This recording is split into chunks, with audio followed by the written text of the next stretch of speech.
Hello everyone, so today I'll be talking about WWDC and what's going to be happening in WWDC. So just as a quick warning, my brother's a gamer. He's probably going to be shouting, so excuse that, please.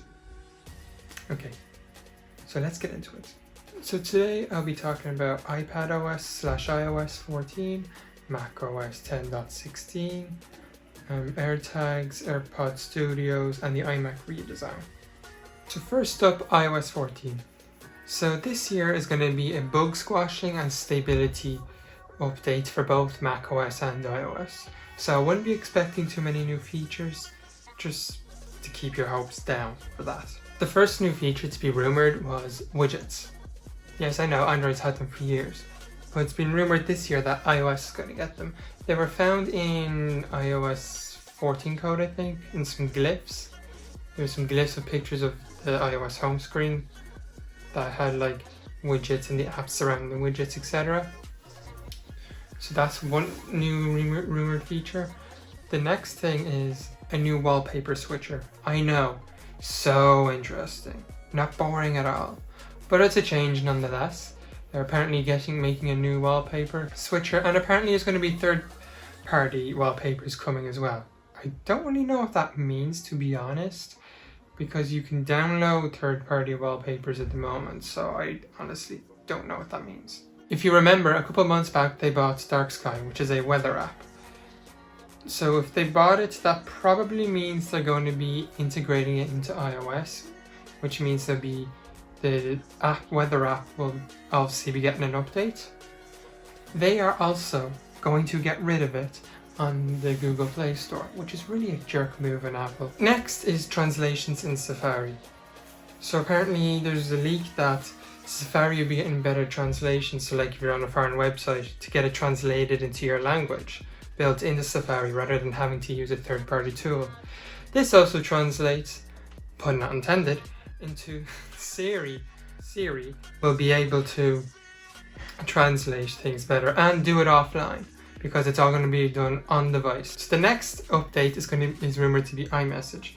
So they're rumored to be adding an unsend/retract option for when you send a message by accident, which is finally, like, come on, I'm surprised so many things don't have that. The amount of times I've had to delete something after accidentally sending it. You'll be able to add someone in the chat, so to try and get their attention, even if they have the chat on mute, they'll still get the notification that you've added them. And then the last thing for messages would be like in Discord, you'll get the typing indicators.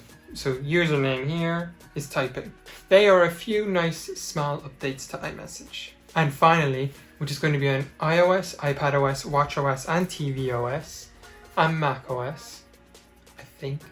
They're going to be getting a new fitness app. So this app is basically going to require an Apple Watch, because the Apple Watch tracks all the movement and fitness and all that stuff. And the other devices, the iPhone, iPad, Apple TV, Mac, are all just going to be displays for the videos that you'll be following on the app. That did not mean. Videos should be mentioned first. Okay.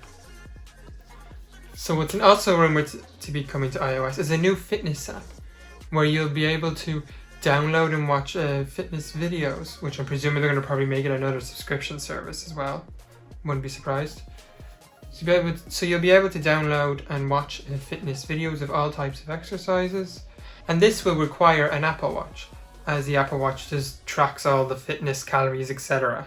But then the other devices, the Apple TV, iPad, iPhone, I think Mac, will act as a display for these videos, and obviously the app. So that's everything for iOS 14. So let's move on to iPadOS 14. So now iPadOS 14.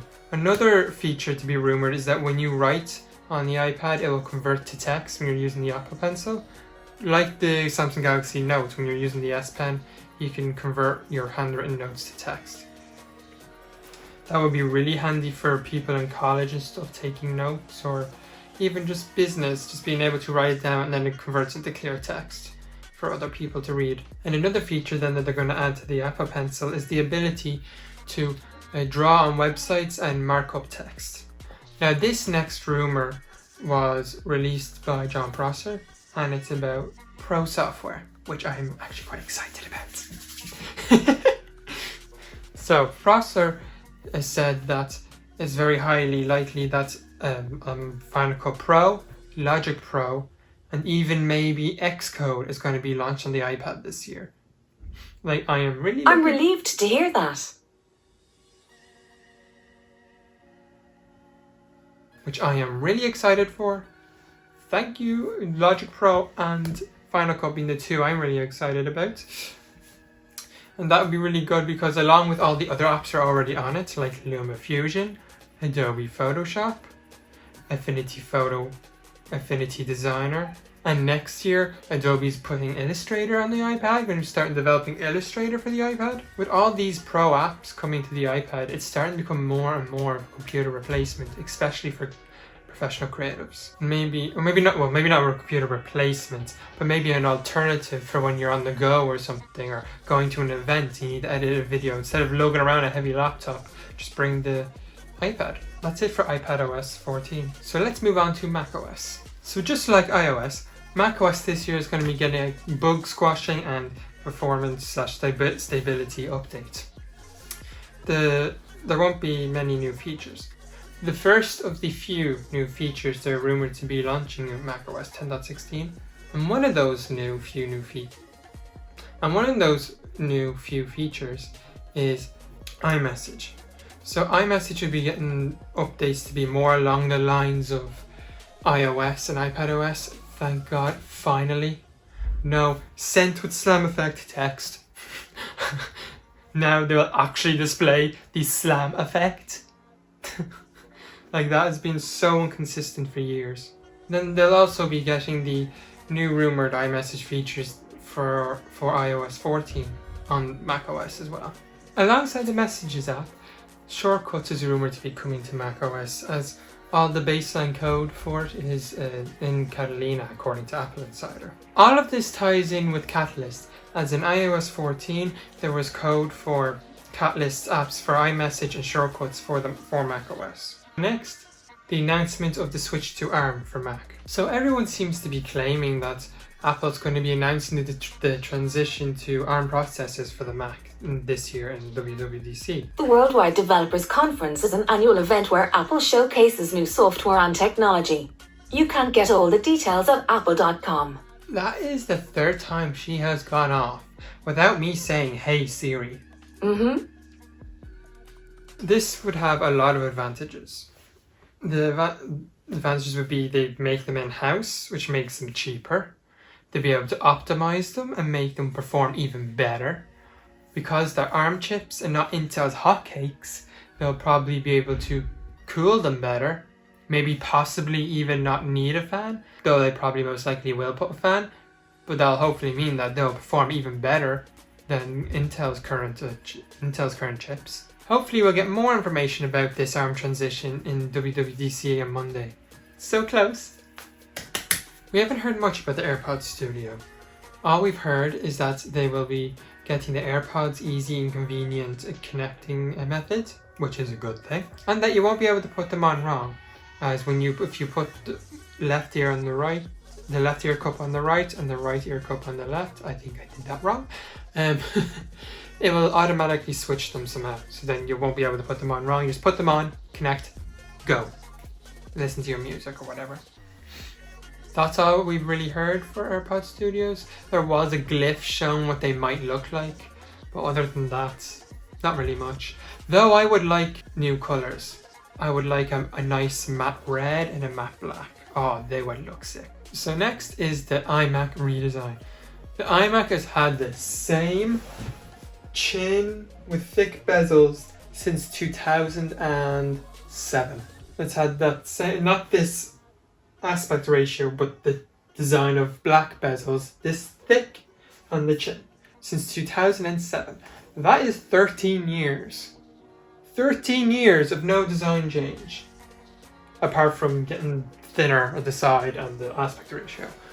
It looks essentially the same. So this year they are rumored to be completely redesigning it to make it have more like an iPad Pro style design, like this. even bezels all around, nice and thin. And they will be rumored to also be making the 21.5-inch iMac now 23 inches, but keeping the 27 inch as 27 inches, just getting rid of the thickness around the screen. I would like though if they put it to 32 inches. 32 inches is a nice size. And with this redesign, they are finally, hopefully, getting rid of hard drives and fusion drives.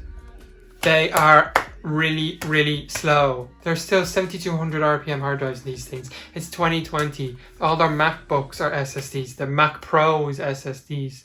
The Mac Mini is SSD. Majority of Windows computers are now SSDs. So they need to upgrade it to SSD for speed, convenience, etc. Like they need to. So finally they're rumored to be doing that this year or on Monday. Along with the SSD upgrade, they're rumored to be getting Intel 10th gen chips and the new AMD Navi GPUs. So hopefully this thing will be a powerful beast. And I will consider maybe buying one, saving up and buying one, hopefully. But I need the money and it's going to get more expensive. So, And finally, AirTags. Now AirTags isn't a rumor anymore. They were pretty much confirmed by Apple because a few weeks ago they put up a tutorial video on how to wipe your iPhone and it had AirTags written in the settings in there in iOS. So they were confirmed. Yeah, that video's been taken down so you won't be able to find it. But they've been pretty much confirmed. So we're just waiting now to see when they will release them. Hopefully it's WWDC. So the features that have been rumored for it is that it'll have a more accurate location tracking and better range than the likes of Tile, because they'll be using the U11 chip that they put in the iPhone 11 series phones and most likely going into the iPhone 12 series phones. So this U11 chip allows you to point your device around and more accurately find or locate your lost item. And because it's using that chip and not Bluetooth like Tile, it'll have a longer range as well. I don't know what to say for the price, as other trackers are in around $50. So if you include Apple tax, probably $80 to $100. Wouldn't be surprised. And how many there'll be in the packet? I don't know, maybe 2 or 3. Probably most likely 2, knowing Apple. But knowing them, the price will probably be around $80 to $100. That's all we have for AirTags.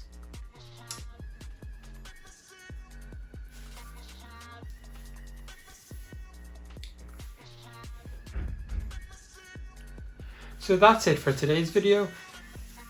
I am really looking forward to WWDC on Monday. 2 days. Today. Tomorrow. 2 days. 2 days to WWDC. So tell me what you're looking forward to in WWDC in the comments down below. And don't forget to like and subscribe. Okay, Slán! Into Siri also doing better translations. Hey Siri. Mm-hmm. Go away. Okay.